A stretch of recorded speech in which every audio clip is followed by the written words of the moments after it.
we're working with that part of us that lies just below that filter and the conscious mind and that subconscious awareness.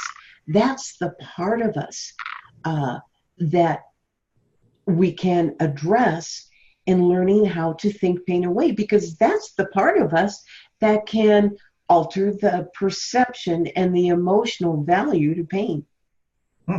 Does this make sense?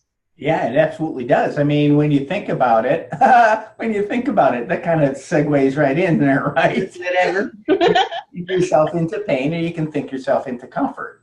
Well, that's the whole point. When a client comes in to see me the first time, I ask them to what their pain level is early on, and they'll say, "Oh, it's a 7." I'll say, "Can you push it up to an 8 or a 9?" And you know what?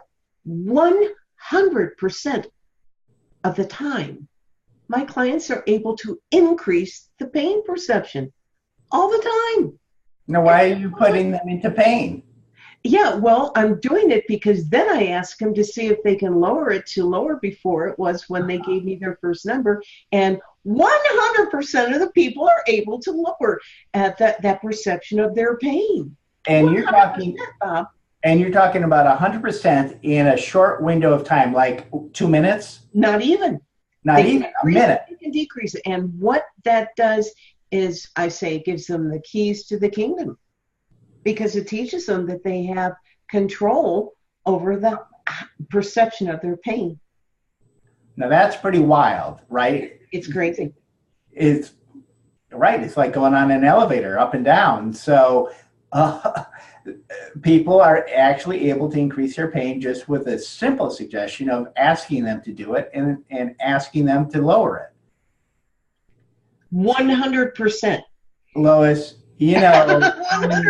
100%. You know how many people, once this gets out there, are going to get a lot more comfort in their life, be a lot less miserable, be a lot less self-inflicted. Well, I mean, human suffering, it seems like it's just part of the human condition, but it doesn't, suffering is the emotional component to pain. So by lowering that suffering and creating more comfort, isn't that the way we were really designed to be?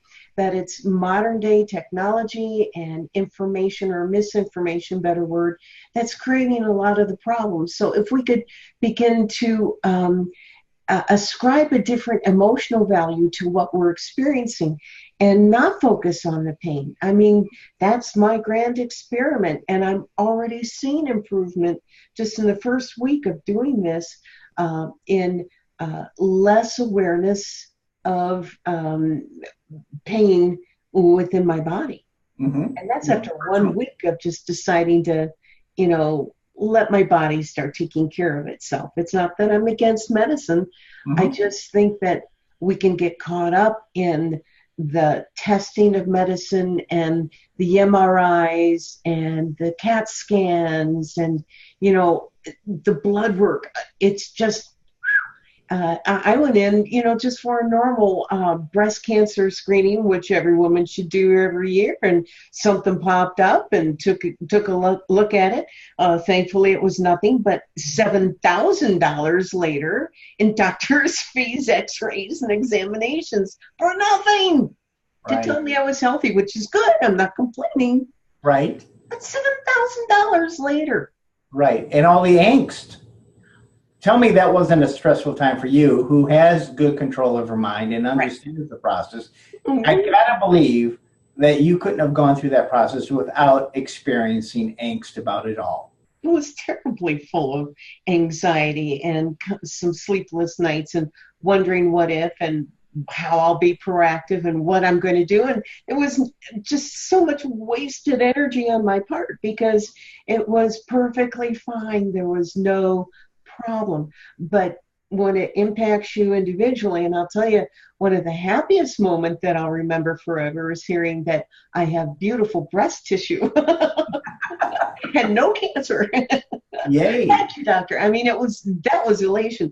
But, the 3 weeks before then and waiting to hear the results, which I have to say, it was not the worst experience I've ever had, because they were very good over at the breast imaging center.